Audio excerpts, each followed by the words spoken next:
The IDF says a Palestinian attacker infiltrated a military post near the Beit settlement in the West Bank, hurled rocks at soldiers. One soldier was hit in the head and seriously wounded. We've also learned the attacker stabbed the soldier as well. The attacker then ran away from the scene. A manhunt is underway right now to find him and arrest him. Meanwhile, the funerals for the two IDF soldiers who were gunned down and killed in yesterday's drive-by shooting attack ended just minutes ago. Both young men served in a combat unit for religious soldiers. They were both buried in Jerusalem. Thousands of friends, family members, and fellow soldiers attended the emotional services today. Their names are 20-year-old Staff Sergeant Yovel Mor Yosef and 19-year-old Sergeant Yosef Cohen. A third IDF soldier was shot in the head in that same incident and is still in critical condition. A fourth shooting victim remains in the hospital in serious condition. Meanwhile, the IDF manhunt is expanding across the West Bank for the terrorists who murdered them. Additional combat battalions have been sent into Ramallah. Our defense correspondent, Daniel Tsemach, has the latest. Palestinians stabbed two Israeli police officers Thursday morning in Jerusalem's Old City before he was shot and killed at the scene.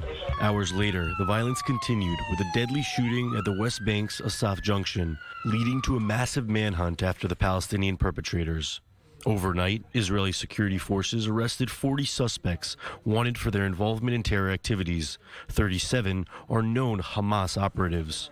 The entire Binyamin region and Greater West Bank has seen increased security presence throughout the week. Now, the IDF says it's bringing even more soldiers. Following the terror attacks, we are reinforcing our troops, protecting the roads and communities, and expanding our efforts to thwart terrorism wherever it may be hiding. Over the last few days, a Hamas terror cell was able to hit us and exact a heavy price from us. The fatal attack at the Asaf Junction was praised by Hamas leaders. We praise this heroic and brave operation, which is a natural reaction to the Israeli occupation crimes and violation against our people in the West Bank, Gaza, Jerusalem, and Al-Aqsa compound. And hours after Thursday's shooting, the violence again continued, with an attempted car ramming incident a mile away from the Asaf Junction.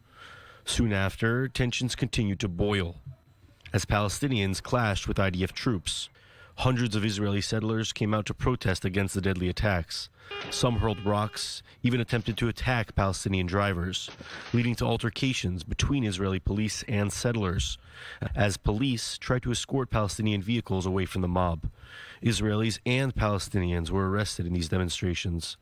To make matters more severe, the IDF confirms that the assault rifle of one of the IDF soldiers shot in the incident disappeared and may have been taken by Palestinian terrorists still at large.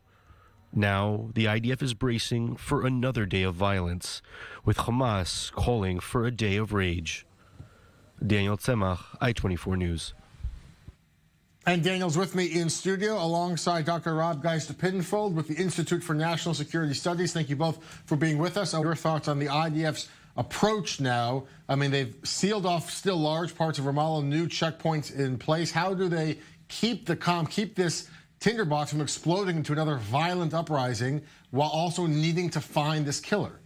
Well, it's a very pertinent question. You know, normally when we think of a military crackdown, we think it's the army saying, you know, we need to put up checkpoints, put in these roadblocks, we need to, you know, stop and search people. But actually in Israel, a lot of the time it's the politicians saying that and the army saying, no, actually calm down. We don't want to actually, we don't want to pour fuel on the fire. We don't want to make things worse. So in the Israeli cabinet, we've had people saying that they should be expelling Palestinian families. They're involved in terror attacks. But the army is trying to balance it out, really. They know they've got a job to do. They know they have to find these people, but at the same time, they don't want to antagonize the local population, and then we can see something erupting. Because at the moment, it looks like this was a Hamas cell, not some sort of popular attack or a demonstration. This is very limited to a certain number of people, and they want to keep it that way. And they may be linked, the IDF commanders are saying, and the Hamas cell is promising more attacks, that they're still embedded somewhere in the West Bank.